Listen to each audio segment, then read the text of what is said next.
बिस्मिल्लाहिर्रहमानिर्रहीम अस्सलाम वालेकुम। मैं हूँ महरीन सब्तैन, देख रहे हैं आप मेरा यूट्यूब चैनल और फेसबुक पेज। नाज़रीन, डकी के केस को मैं शुरू से रिपोर्ट कर रही हूँ और आप ज़रा टाइमलाइन पूरी देख लीजिएगा। जैसे-जैसे मैं चीज़ें आपको बताती रही, चीज़ें वैसे-वैसे ही होती रही। कोशिश कर रही हूँ कि केस को बड़ा डीपली देख रही हूँ और बहुत अंदर के ज़राए हैं जहाँ से मैं खबरें हासिल कर रही हूँ और इस वक़्त जो खबर मैं आपके सामने लेकर आई हूँ, आपके होश उड़ जाएँगे। डकी जिसके बारे में कहा जा रहा था कि शायद जुडिशियल हो गया है, डकी के लिए मामलात बहुत आसान हो जाएँगे, लेकिन अब जो मालूमात मुझ तक पहुँची हैं, मामला इतना सादा नहीं है। डकी को अगर आप बाकी यूट्यूबर्स के साथ कंपेयर कर रहे हैं, तो आप बहुत बड़ी गलती कर रहे हैं। आज मेरे इस जुमले को आप ज़रा नोट कर लीजिएगा, क्योंकि डकी भाई के बारे में जो कुछ चीज़ें मुझे मालूम हुई हैं, जो ऑफ द रिकॉर्ड है, मैं उनको बता तो नहीं सकती, लेकिन आपको कुछ ऐसी हिंट्स दूँगी कि आपको समझ आ जाएगी कि अब केस किस रुख पर जा रहा है। कुछ ऐसे नए सबूत और कुछ ऐसे शवाहिद हैं, जिनको जब कोर्ट में अब रखा जाएगा, तो फिर डकी के बचने के चांसेस बहुत ही कम हैं। बड़ी माज़रत के साथ मैं डकी के फैन्स को ये बताना चाह रही हूँ कि मैं कोई डकी की हेटर नहीं हूँ या मैं कोई फॉलोअर भी नहीं हूँ। मैं एक केस को रिपोर्ट कर रही हूँ और मैं सिर्फ़ उतना रिपोर्ट कर रही हूँ जितनी मालूमात मुझ तक पहुँच रही हैं। इसमें मेरा कोई उससे ना ज़ाती रंजिश है, ना उसकी फैमिली से, बल्कि फैमिली के साथ तो मेरी हमदर्दियाँ हैं। क्योंकि जितना एक मेरी मालूमात उनकी फैमिली के बारे में है, एक बड़े ही अच्छे लोग हैं, बड़े ही शरीफ़ुन-नफ़्स वालिदैन हैं इनके और ऐसे में डकी ने जो काम किए हैं, वो उनकी कभी भी ना ख़्वाहिश रही है कि डकी इस तरह के कामों में इंडल्ज हो। मुबैना तौर पर जो काम अभी तक सामने आ रहे हैं, वो ऐसे नहीं हैं कि जिनको जस्टिफ़ाई किया जा सके किसी भी तरह। मैं आज आपके सामने 2 वीडियोज़ लेकर आऊँगी। अब से कुछ देर के बाद मेरी एक और वीडियो है जो इकरा कंवल, अरीब परवेज़ और साथ ही साथ कंवल ज़ुल्करनैन और कुछ और यूट्यूबर्स के हवाले से है और उनके बारे में कुछ बड़ी एक्सक्लूसिव इन्फॉर्मेशन है। लेकिन इस वक़्त ख़ास तौर पे डकी के बारे में आपको बताना है और नदीम नानीवाला जिसने गुज़िश्ता दिनों एक पॉडकास्ट किया और उस पॉडकास्ट में कुछ बातें उसने की, जहाँ पर उसने डकी को कहा कि हाँ, उसने गलत किया, लेकिन मैं डकी का दोस्त हूँ, मैं उसके साथ खड़ा हूँ, कानूनी रास्ता इख्तियार किया जाना चाहिए और कानून में ये जिस तरह से मतलब होना चाहिए चीज़ों को, उस तरह कैरी करना चाहिए, अदालत में पेश होना चाहिए, बाकी सबके साथ भी यही होना चाहिए। जब उसे पूछा गया कि आप मानते हैं ना उसने गलत किया? तो उसने कहा हाँ, उसने गलत किया। लेकिन ये तो और फिर बाकी सारी बातें। लेकिन कहने का मतलब ये है कि नदीम नानीवाला जो है, जो अपने दोस्त के लिए आया और उससे कहा कि मैंने किस तरह उसके लिए वकील किए, वकील बदलने से केस पे बड़ा बुरा असर पड़ा और बहुत सी चीज़ें उन्होंने कहीं, लेकिन साथ ही साथ उन्होंने ये भी कहा कि डकी ने कुछ गलत ऐसा नहीं किया है जितना कि उसे बताया जा रहा है।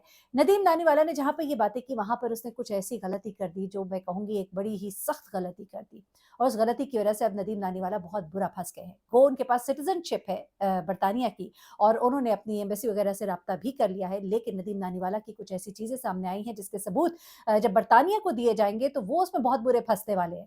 अब वो क्या सबूत है और कुछ चीज़ें हैं जो यहाँ पर मुझे बताई गई हैं और दिखाई भी गई हैं। हाँ, वो सही कह रहे हैं कि उन्होंने कोई भी इस तरह की ऐप्स को प्रमोट नहीं किया, लेकिन कुछ और काम ऐसा किया है जो मैं अभी आगे आपको बताऊँगी तो आप हैरान हो जाएँगे और वो काम जो है उनके लिए बरतानवी कवानीन भी बड़े सख्त हैं, तो वो क्या है आज की वीडियो बड़ी ही एक्सक्लूसिव है। पहले डकी भाई की तरफ आ जाते हैं। डकी जो कि अदालत में पेश होते हैं। गुज़िश्ता जो समाअत थी जुम्मे के दिन और उसमें देखा गया कि किस तरह से मामलात जो है बड़े अजीबो-गरीब, बड़े ड्रामाई मोड़ थे और कुछ कागज़ात जिन पर के नज़र डाली गई, उन्हें खड़े-खड़े कहा गया कि जी देख लें बस यही रिपोर्ट है, आपके हाथ में भी नहीं दी जा सकती, ये पेज आप नहीं पढ़ सकते, वो पेज आप नहीं पढ़ सकते, बड़े ही सख्त कुछ कवानीन थे। अच्छा मैंने पूछा, मैंने कहा कि भई ये एक रिपोर्ट होती है जो अदालत में जमा कराई जा रही है कि भई इनके ऊपर ये एलिगेशंस हैं, इनके ऊपर ये काम हो चुका है, इनके ये अकाउंट्स फ्रीज़ कर दिए गए हैं, तो भई इनको पढ़ने दिया जाए, इसकी कॉपी दे दी जाए वकील साहब को। लेकिन कॉपी ना देने की एक बहुत बड़ी वजह है क्योंकि ये केस एक आम केस अब नहीं रहा है। अब ज़रा गौर से सुनिएगा, इसके लिए हम जुम्मे की हियरिंग और फिर मंडे की हियरिंग पे जाएँगे। आज ट्यूसडे है, मैं आपके सामने ये वीडियो इसलिए रख रही हूँ कि कुछ चीज़ों के बारे में मुझे कन्फर्म नहीं था और कुछ कानूनी मामलात को भी देखना होता है, सब चीज़ें कन्फर्म करने के बाद अब ये तमाम चीज़ें आपके सामने मैं रख रही हूँ। अब ज़रा जुम्मे की समाअत पे आते हैं। डकी को अदालत लाया जाता है 10 बजे एनसीसीआईए इनकी जो टीम है वहाँ पर मौजूद थी, इनके तमाम इन्वेस्टिगेशन ऑफिसर सब वहाँ पे मौजूद थे। लेकिन जज साहब भी मौजूद थे। उस दिन की जितनी भी हियरिंग्स थी वो हो रही थी रूटीन के मुताबिक। लेकिन ये कहा जाता है जज साहब की तरफ से कि जो रिपोर्ट है ना वो अदालत में जमा कराई जाए, क्योंकि ज़ाहिर-सी बात है जो वकील हैं उन्होंने भी देखना है कि भाई क्या रिपोर्ट मुरत्तब की गई, क्या अभी तक की फाइंडिंग्स हैं, क्या इन्वेस्टिगेशन है, ताकि हम भी अपना केस जो है वो तैयार कर सकें। तो उनको बताया जाता है जज साहब को कि वो जो ऑफिसर है एडिशनल डायरेक्टर जो है वो खुद लेकर आएँगे, वो खुद उसको पेश करेंगे। शोएब साहब जो है वो खुद लेकर आएँगे। तो फिर कहा गया ठीक है जी, चलिए उनका वेट करते हैं, इतनी देर में और केसेस सुने गए। अब जनाब तकरीबन 11 बजे का वक़्त हो जाता है। अच्छा आपको मैं बताती बताती चलूँ कि हमें बताया गया था कि 12:30 हो गए और फिर केस को मंडे पे डाल दिया गया, लेकिन नहीं, बड़ा ही एक ड्रामा और एक सीन क्रिएट होता है पूरी अदालत के अंदर। अब जनाब 11 बजे शोएब साहब तशरीफ़ लाते हैं और वहाँ पर वो अपनी जो रिपोर्ट है, वो अदालत में जज साहब के सामने जो है वहाँ टेबल के ऊपर रख देते हैं। 11 बजे रिपोर्ट आ गई, चलिए 11:30 कर लेते हैं, 11:30 रिपोर्ट टेबल पे रख दी गई। अब क्या हुआ कि वकील साहब की सॉरी शोएब साहब की लाइव इस रिपोर्ट को सवा 12 बजे तक नहीं देखा गया और सवा 12 बजे जज साहब जो है वो कहते हैं कि अब 15 मिनट में इसके रिपोर्ट के ऊपर क्या नज़र-ए-सानी होगी और क्या देखा जाएगा और क्या इसके ऊपर दलाइल दिए जाएँगे, तो चले अब हम इस केस को मंडे पे ले जाते हैं और मंडे को शोएब साहब आपने टाइम से पेश हो जाना है और ये रिपोर्ट जो है 11 बजे तक यहाँ पर आ जानी चाहिए। ये हुक्म दिया गया और इसको बड़ा हाइलाइट किया गया और बड़ा चैनल्स पे चलाया गया जी के जज साहब बरहम हुए और उन्होंने बड़ी सख्त तनबीह कर दी है कि पूरे 11 बजे आप जनाब पेश हो जाइएगा और आपने ये रिपोर्ट जो है लेकर यहाँ पर आना है।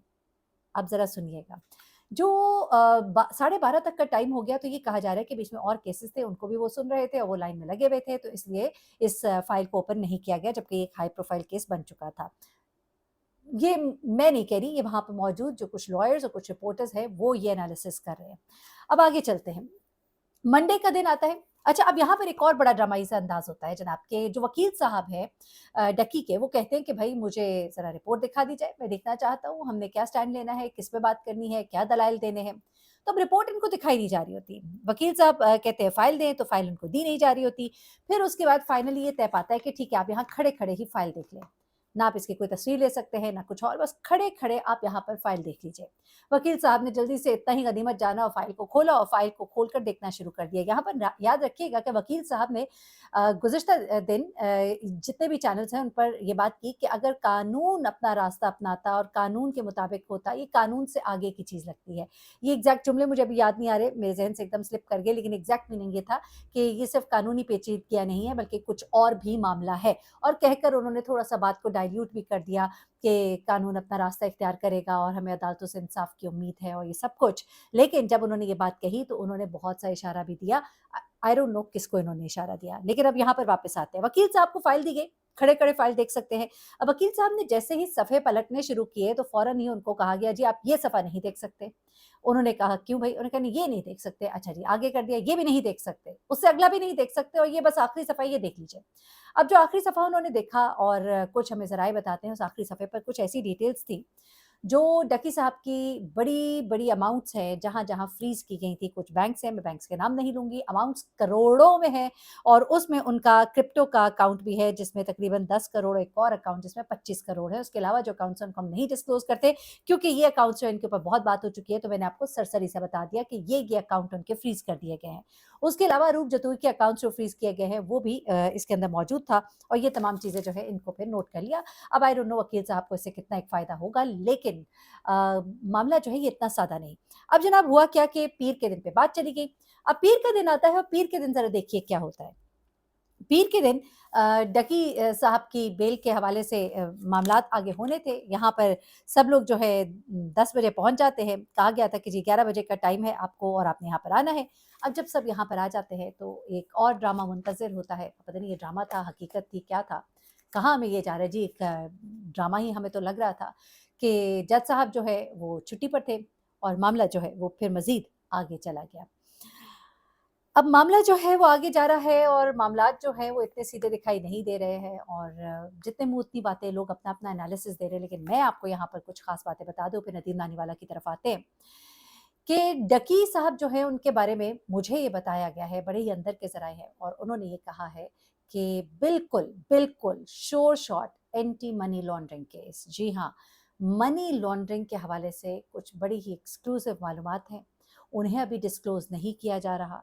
इदारे अपना काम कर रहे हैं। दूसरे यूट्यूबर्स के हवाले से अभी मनी लॉन्ड्रिंग की चीज़ें नहीं हैं, लेकिन उस पर काम शुरू कर दिया गया है। जहाँ-जहाँ मनी लॉन्ड्रिंग के आसार नज़र आएँगे, उनके गिर्द शिकंजा बहुत ही सख्त हो जाएगा। जहाँ पर कवानीन तोड़े गए हैं, वहाँ पर शिकंजा सख्त होगा। रिकवरीज़ होंगी, लेकिन मनी लॉन्ड्रिंग पे कोई माफ़ी नहीं होगी, क्योंकि इस वक़्त मुल्क जो है बड़े बुरे हालात से गुज़र रहा है।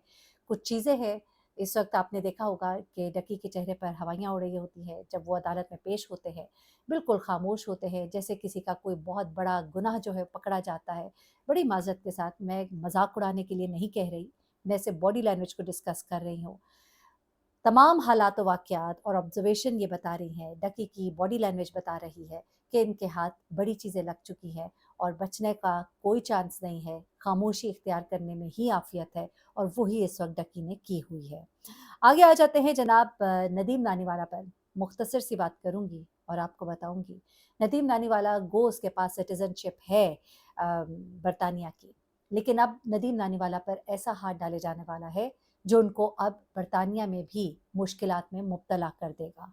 और मैं बिल्कुल मुख्तसर सा जिक्र करूँगी क्योंकि उन्होंने नहीं की भाई, ठीक है, वो कह रहे नहीं की, हमें भी कोई वीडियो नज़र नहीं आई कि जहाँ पर उन्होंने इन ऐप्स की कोई तशहीर की हो। ये ऐप्स जो है ये इल्लीगल वहाँ नहीं है जहाँ पर कि वो रहते हैं, तो उनके लिए तो वहाँ पे भी कोई मसला नहीं, यहाँ पे भी कोई मसला नहीं।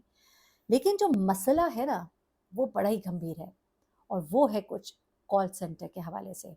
गो नदीम नानीवाला ने ये कहा है कि किसी किस्म का कॉल सेंटर मैंने कभी नहीं चलाया, किसी किस्म की ये एक्टिविटीज़ मेरी नहीं रही।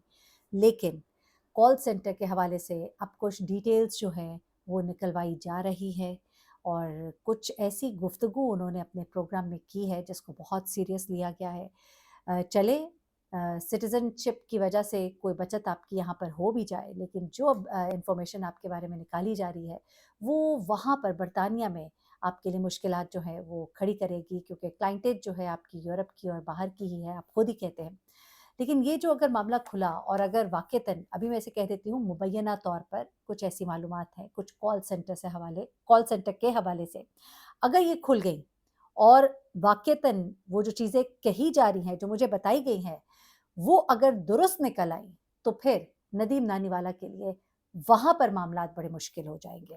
अगली वीडियो ज़रूर देखिएगा जिसमें कुछ रजब भट्ट, उनकी फैमिली और इकरा और उनके शौहर के हवाले से कुछ बहुत ही एक्सक्लूसिव इन्फॉर्मेशन है और नोट करते जाइएगा क्योंकि आपको दिखाई देगा कि आने वाले वक़्त में चीज़ें उसी तरफ जा रही होंगी क्योंकि आपके लिए बड़े ही मेहनत के साथ हमारी पूरी टीम और मैं खुद इन्फॉर्मेशन जो है लेकर आ रही हूँ। अपना बहुत ख्याल रखिएगा, दुआ में याद रखिएगा। अल्लाह हाफ़िज़।